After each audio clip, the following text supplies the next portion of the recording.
Hello, BookTube.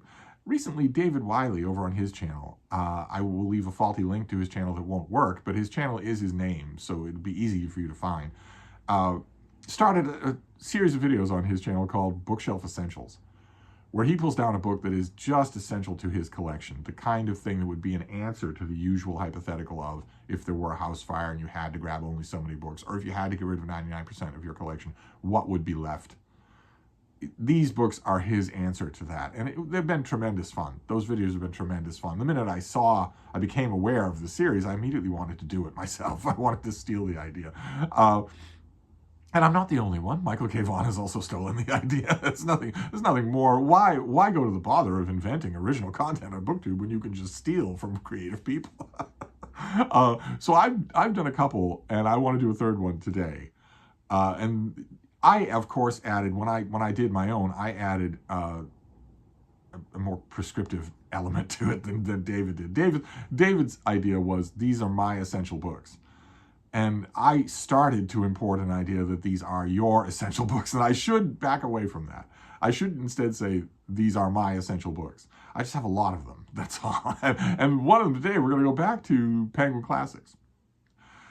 Which I consider my Penguin Classics to be largely indispensable. A lot of them are not available electronically, and there's something satisfying to holding these things in print and paper format anyway. These are some of my oldest friends in reading.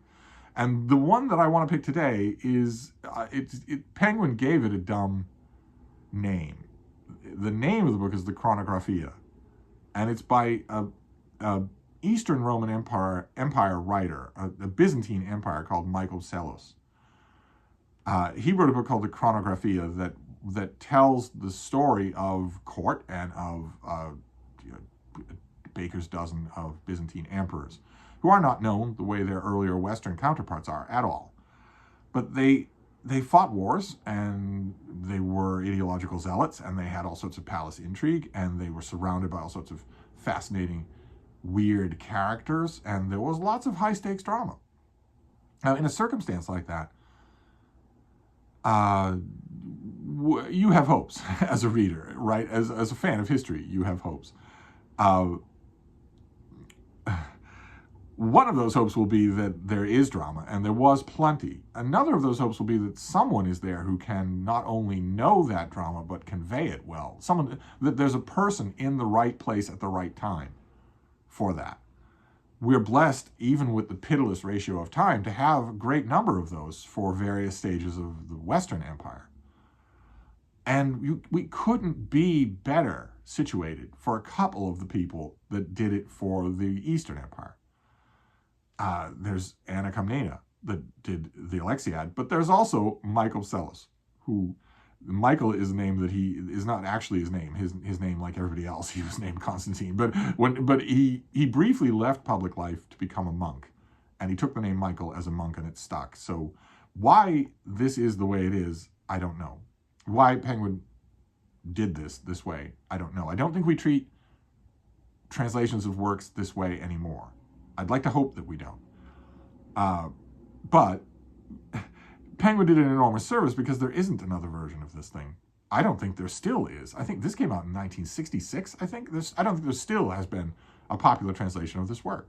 Maybe a scholarly or an academic press, but nothing you could readily lay your hands on. This, you could readily lay your hands on. This would be in bookstores. That's a huge service.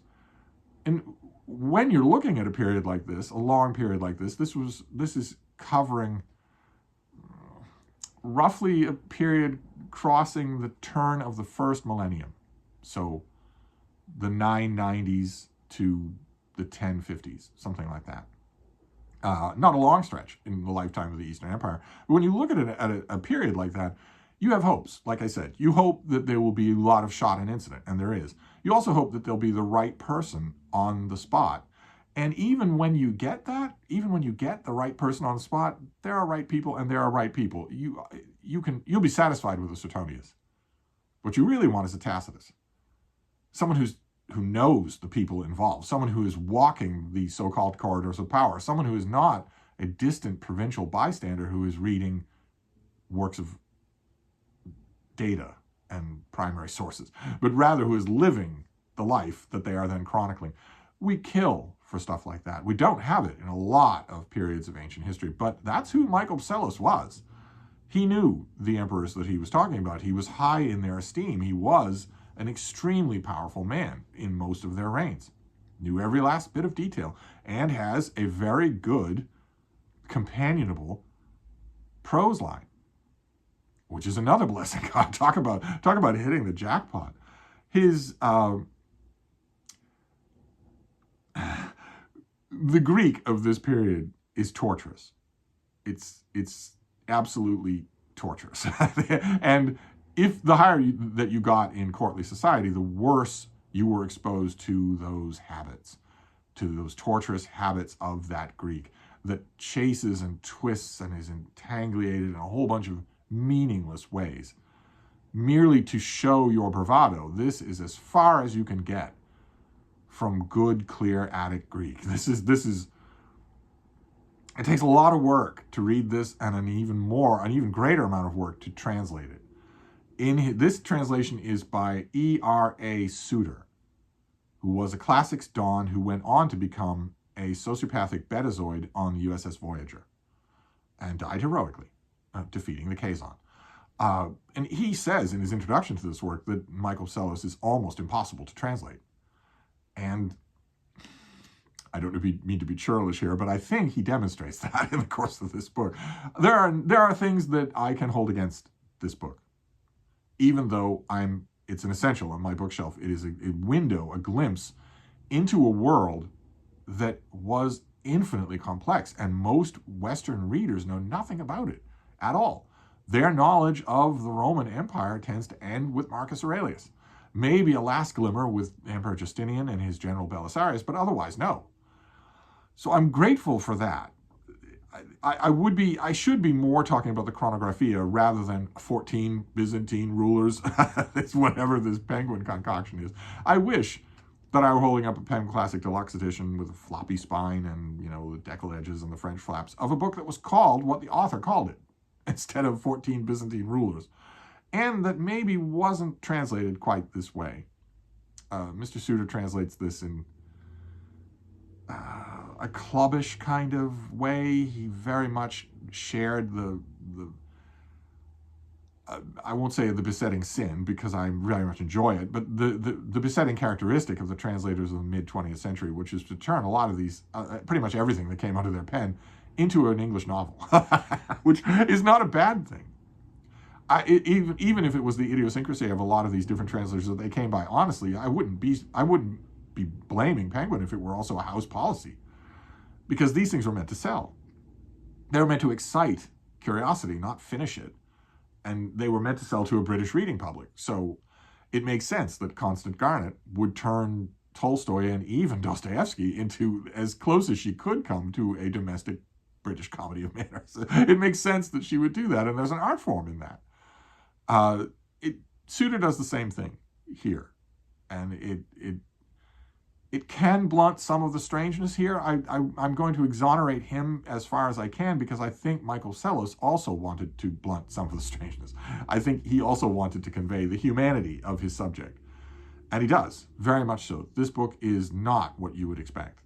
The title that he gave it, the Chronographia, is also not what you would expect. This is very much a human gallery, a gallery of people.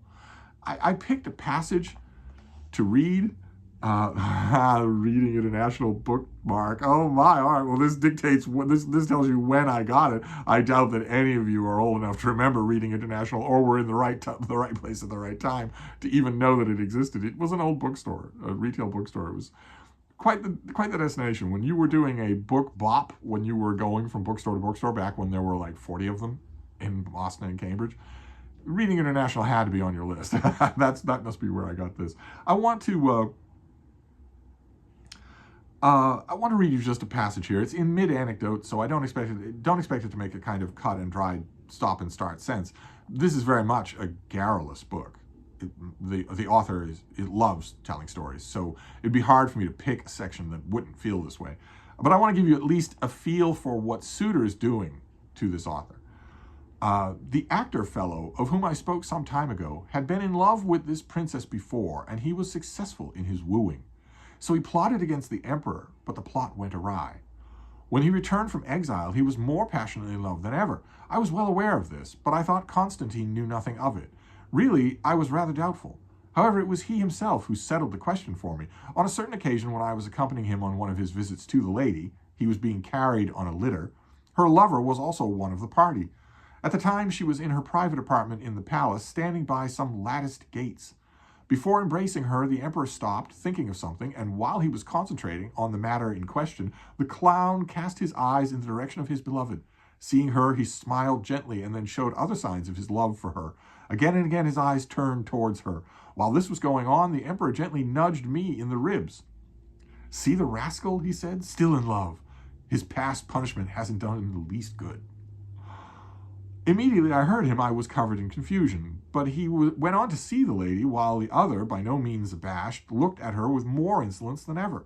However, it all came to nothing, for the emperor died, as I shall tell you later in my history, and of the other two, the Augusta was again considered a mere hostage, and the lover saw his passion end in nothing but empty dreams. Now, some of that is rather Daunish, and none of the Daunish parts in that are Michael Psellus. Michael Psellus didn't write like that. So that is his anecdotes that are a little racy. They aren't crude ever, but they border on crudity. It comes out in his Greek, and his Greek is nowhere to be found in that well-turned, Oxford Classics Club recitation where you could just hear at the end of that passage, you can just hear all of these extremely well-fed, red-faced classicists from Oxford and Cambridge with the mutton chop mustaches thumping the table. "Oh, good job, Suitor. Oh, well done. Oh, I especially like," which is great. That is great in its way. That is very fun in its way. That will definitely draw you in. One of the elements that, of course, Suitor would never import there is the element that I'm sure jumped right out at you, which is that Michael Psellus was right there. He adds the detail about the emperor nudging him in the ribs. The anecdote is meant to show that although the emperor seemed to be lost in contemplation, he noticed perfectly well what was going on. That there was an attachment between someone in his own entourage and this woman that he was visiting. It's a neat little moment. It has a little element of humor in it. Also, a couple of elements of self-importance, which run through this book. This author was very much he was the figure in his day that Gore Vidal wished he was in his own day. It's very much so to link my two essential booktubes. Gore Vidal never was. He never walked the corridors of power. But Mike Psellus did, and he always liked to remind you that, it's all about me. And that also is charming. This thing comes with maps. It comes with appendices. It comes with copious notes. There are notes explaining the little arcana in every passage on almost every page. It is, in other words, an extremely solid work of Penguin classical popular editions. Very much belongs with all their other books. The only caveat that you hear in my voice, the only but, is that I wish there were more of these. For instance, in his introduction, Mr. Suitor says that this is the complete Chronographia brought into English. It is not. It would be nice if it were. It would be nice if it were. It would be nice if there were a lot more of this. And maybe a longer introduction that wasn't quite so much about the translator. maybe not. I mean, this translator obviously knows everything there is to know, but we get a lot of anecdotes about him setting up this book.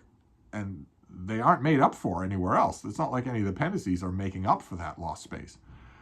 So it's a bookcase essential, but I could see the day when it doesn't need to be, is what I'm saying. But the essential part here for the prescriptive essential part for this series is that you ought to try it. You ought to try this book, and you also ought to try the Alexiad of Anna Karenina. And when you do, try not to be put off by the comments that the translator himself makes in his introduction to this book, where he calls, what is the unbelievably ungentleman term that he uses for Anna Karenina? Pedantic and consciously artful. Which would, that's going to make it all the more surprising that the Penguin Classic translation of the Alexiad is by Mr. Suitor. So does he have horrible things to say about Michael Psellus that he's not saying, that he's not telling us? I want you to, I won't say that this should be essential in your own library, but it'd be great if you explored it. Because if you're like 99.9% of even history fans that I know, you know nothing about this period.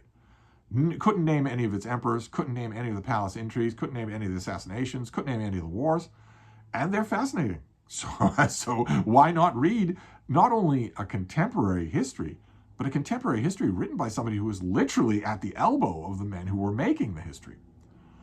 So much the better. It's amazing that we have this. And Penguin makes a charming detail out of it. They make a charming Brighton set lunch. It works rather well.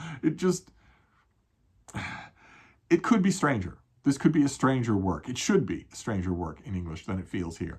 But if you're coming to it absolutely cold, know nothing about the subject at all, you might not want it to be all that strange. I understand that completely. I think that was the ethos of Penguin Classics. So definitely try this one. So anyway, that's my bookshelf essentials for today. If David Wiley continues with this series, so will I. But I'll wrap this up for now. I'll see you soon. Thank you, BookTube.